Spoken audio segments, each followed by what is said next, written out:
এবারের বইমেলায় আমরা পেয়ে গিয়েছি ডাক্তার সাবরিনা আপু। কেমন আছেন? ভালো আছি আলহামদুলিল্লাহ। অনেকদিন পর দেখলাম, আমি এর আগে আপনার একটা ইন্টারভিউ করেছিলাম অবশ্য। থেকে না, হ্যাঁ হ্যাঁ, অনেকদিন পর দেখলাম। এবারে বইমেলা আসলে কি বই প্রকাশিত হচ্ছে? এবার বইমেলা আসলে কি কি বই প্রকাশিত হচ্ছে যদি একটু বলতেন। বইমেলায় আমার দুটি বই এসেছে। একটা হচ্ছে রয়্যাল পাবলিকেশন থেকে অবেলায় বেলা, আর আরেকটি শব্দশুরি প্রকাশনা থেকে মন্দিরের দ্বিতীয় খণ্ড। কেমন সেল হচ্ছে আলহামদুলিল্লাহ আজকে তো বেশ ভালো সেল হচ্ছে। আজকে?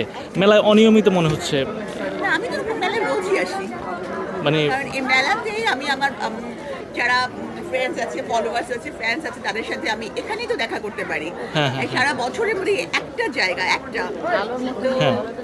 এই জন্য আমি তো অবশ্যই আসবো, আল্লাহ যদি সুস্থ রাখেন আর কি। এমনিতে কেমন যাচ্ছে আপু দিনকাল বা সব কিছু মিলে? ভালো, ব্যস্ততা, তবে আমি মনে করি ব্যস্ততাই জীবন। হ্যাঁ এবং আমি প্রতি মুহূর্তে কোনো না কোনো কাজ করি, আপনারা জানেন তো। হ্যাঁ হ্যাঁ